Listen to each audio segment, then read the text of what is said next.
வணக்கம், நான் பூபதி. இன்றைக்கி நம்மளோட கலிகிராஃபி சேனலில் நல்ல அற்புதமாக ஒரு சிந்தனை ஒன்று பார்க்க போகிறோம். இந்த சிந்தனை உண்மையாலுமே நம்மளுடைய ஒரு மாற்றத்தை நம்மளுடைய வாழ்க்கையில் ஏற்படுத்தும் அப்படின்னு சொல்லி நான் நம்புகிறேன். இந்த செக்குடு ஷீட் நான் எதுக்கு அதிகமாக பயன்படுத்துகிறேன் அப்படின்னா, இந்த செக்குடு ஷீட் நீங்கள் பயன்படுத்துகிறப்ப உங்களோட எழுத்துக்கள் வந்து ரொம்ப ஈவனாக இருக்கும். இப்போ இந்த இந்த இந்த பாக்ஸ்க்குள்ளே தான் நம்ம எழுத போகிறோம். இந்த ஒரு பாக்ஸ்க்குள்ளே தான் நம்ம ஸ்மால் லெட்டர்ஸ் எழுத போகிறோம். அப்படின்றப்ப அப்படி எழுதுறப்ப ஒரே மாதிரி ஈவனாக வரும். இப்போ நீங்கள் இங்கே பார்த்தீங்கன்னாவே தெரியும், ஒரே மாதிரி ஈவனாக இருக்குது பார்த்தீங்களா? அதே மாதிரி அதுக்காக தான் இந்த செக்குடு ஷீட் நான் பயன்படுத்துகிறேன். இதை நான் தொடர்ச்சியாக இதுலேயே நான் எழுதிட்டு இருக்கேன். நான் வருங்காலங்களில் நான் லைன்ஸ்லேயும் நான் எழுதி உங்களுக்கு பதிவிடலாம் அப்படின்ற மாதிரி நான் இருக்கேன். நான் கண்டிப்பாக அது ஒரு ஒரு வித்தியாசமாக இருக்கும்ல, அதுக்காக தான். அப்புறம் ரொம்ப பேர் கேட்டிருக்கீங்க, இந்த பென்னில் வந்து நாங்களும் பயன்படுத்தணுமா சார் அப்படின்னு சொல்லி. இப்போ இது வந்து பார்க்கர் பென்னில் இது வந்து இந்த நிப்பு வந்து என்னென்னா செகண்ட் நிப்புன்னு வச்சுக்கோங்களேன். ஃபர்ஸ்ட் நிப்பு இல்லாமல் செகண்ட் நிப்பு. ஆனால் நீங்கள் பிகினர்ஸ் எல்லாமே என்ன பண்ணணும் அப்படின்னா, ஃபர்ஸ்ட் நிப்பில் தான் பயன்படுத்தணும், செகண்ட் நிப்பு பயன்படுத்தக்கூடாது. ஃபர்ஸ்ட் நிப்பு பயன்படுத்துகிறப்ப உங்களுக்கு எழுத்து நல்லாயிருக்கும். அந்த ஃபர்ஸ்ட் நிப்பு பயன்படுத்தி முடிச்சதுக்கப்புறம் நீங்கள் செகண்ட் நிப்பு பயன்படுத்தினீங்கன்னா ரொம்பவே அழகாக இருக்கும். அப்புறம் இந்த பெண்ணை நம்ம எப்படி பயன்படுத்தணும் அப்படின்னா, இப்போ நார்மலாக நம்ம எழுதுகிறப்ப இந்த மாதிரி எழுதுவோம், இப்படி தான் நம்ம எழுதிட்டு இருப்போம் நம்ம. ஆனால் இந்த கேலிகிராஃபி பெண்ணை பொறுத்த வரைக்கும் கொஞ்சம் ஸ்லாட்டாக, கொஞ்சம் சாஞ்சு எழுத வைக்கணும். இந்த நிப்பு வந்து நம்மளுடைய லெஃப்ட் ஹேண்ட் சைடு சாஞ்சு இருக்கணும். அப்படி எழுதுனா தான் ரொம்ப ரொம்ப அழகாக இருக்கும். இப்போ உதாரணத்துக்கு இப்போ நான் எழுதுறேன் பாருங்களேன், எப்படி எழுதுறேன்றதை மட்டும் பாருங்கள். இப்போ அதே மாதிரி இந்த செக்குடு ஷீட்டில் எழுதுறப்ப 2 செக்குடு ஷீட் வந்து கேப்ஸ் எழுதுறப்ப 2 பாக்ஸ் வரணும், ஸ்மால் எழுதுறப்ப ஒரு பாக்ஸ் நம்ம எழுதணும். இங்கே பாருங்கள், இப்போ நான் எப்படி எழுதுறேன்னு பாருங்கள். இங்கே வரும், என்னோட பென் நல்லா கிராஸாக சாஞ்சிருக்கு பாருங்க. இப்போ இங்கேருந்து இப்படி ஆரம்பிக்கலாம்.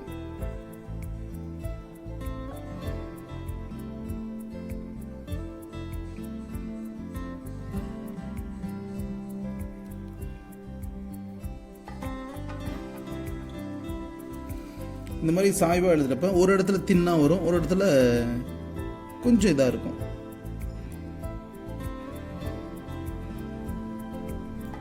எழுதுறப்ப இப்படி சாய்வாக தான் எழுதணும். இந்த முதல்ல உங்களுக்கு சாய்வாக எழுதுறப்ப கொஞ்சம் சிரமங்கள் இருக்க தான் செய்யும்.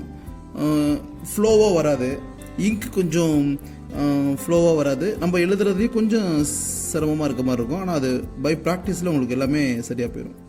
கேலிகிராஃபி கற்றுக்கிறவங்க எல்லாருமே எப்பயுமே சொல்ல வேண்டிய ஒரு மந்திரம் அப்படின்னு கூட நான் சொல்லுவேன், ப்ராக்டிஸ் மேக்ஸ் பர்ஃபெக்ட். இந்த மந்திரத்தை மட்டும் நீங்கள் எப்பயுமே மறக்கக்கூடாது. அதை நீங்கள் மறக்காமல் இருந்தீங்கன்னா உங்களோட கையெழுத்தில் ஒரு பெரிய மாற்றம் இருக்கும்.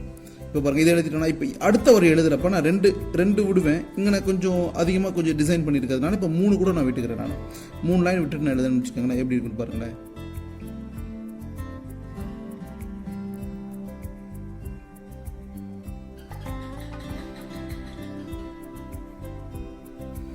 இது ஒரு வகையான டீ, இது ஒரு வகையான டீ. இப்படியும் போடலாம், இப்படியும் போடலாம். கொஞ்சம் வெரைட்டியாக எழுதணும் அப்படின்றதுக்காக நான் இதை பண்ணுறேன். நான் அப்புறம் சில பேர் கேட்டிருந்தாங்க, சார் நீங்கள் எழுதுகிற இங்கு நல்லா டார்க்காக இருக்குது, என்ன இங்கு பயன்படுத்துறீங்க அப்படின்ற மாதிரி சொல்லியிருந்தாங்க. அவங்களுக்குலாம் நான் ஒரே பதில் சொல்கிறது தான், பார்க்கர் இங்கு உங்களுக்கு பெஸ்ட்டாக இருக்கும் எழுதுறதுக்கு. பார்க்கர் இங்கு பயன்படுத்திங்கன்னா ரொம்ப பர்ஃபெக்டாகவும் இருக்கும், ரொம்ப டார்க்காகவும் இருக்கும், நல்லாயிருக்கும்.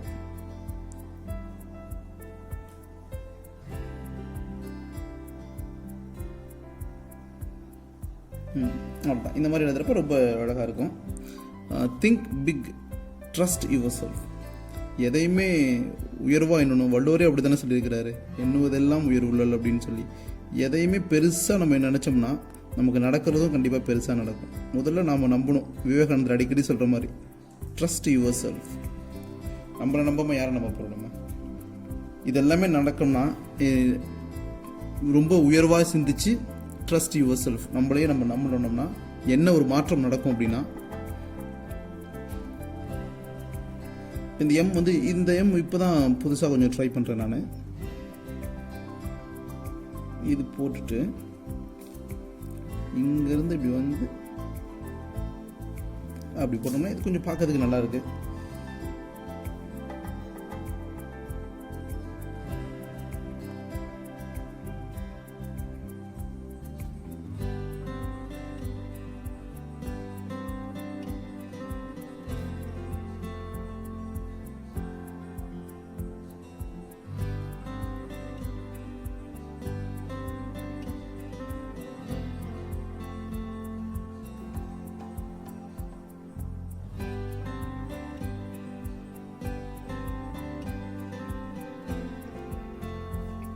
Think big, trust yourself and make it happen. இதை மட்டும் நம்ம பண்ணணும்னா நமக்கு நினைக்கிறது எல்லாமே நடக்கும்.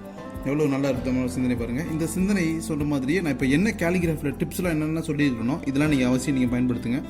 இந்த டிப்ஸ்லாம் நீங்கள் பயன்படுத்துகிறப்ப உங்களுடைய கையெழுத்து உண்மையாலுமே ஒரு பெரிய மாற்றம் உண்மையாலுமே உங்களுடைய கையெழுத்தில் இருக்கும். யாரெல்லாம் 10,000 மணி நேரம் ப்ராக்டிஸ் பண்ணியிருக்கிறாங்களோ அவங்கெல்லாம் அந்தந்த துறைகளில் மிகப்பெரிய சாதனைகளை பிடிச்சதை நான் ஒரு புத்தகத்தில் ஒன்று படித்தேன். நான் இந்த கேலிகிராஃபியில் நீங்கள் கண்டிப்பாக 10,000 மணி நேரம் ப்ராக்டிஸ் பண்ணிங்கன்னா அவங்களோட கையெழுத்தில் ஒரு பெரிய மாற்றம். நீங்கள் உண்மையாலுமே கேலிகிராஃபி லெஜெண்டாகவே மாறிடுவீங்க. கண்டிப்பாக நீங்கள் மாறணும். என்னுடைய மனமார்ந்த வாழ்த்துக்கள் உங்கள் எல்லாத்துக்கும். ப்ராக்டிஸ் பண்ணுங்கள், ப்ராக்டிஸ் பண்ணுங்கள், ப்ராக்டிஸ் பண்ணுங்கள். அது ஒன்று தான் கேலிகிராஃபி கற்றுக்கிறதுக்கு நமக்கு கிடைச்ச மிக சிறந்த ஆயுதம். அந்த ஆயுதத்தை நம்ம பயன்படுத்திக்கிட்டே இருப்போம். நன்றி.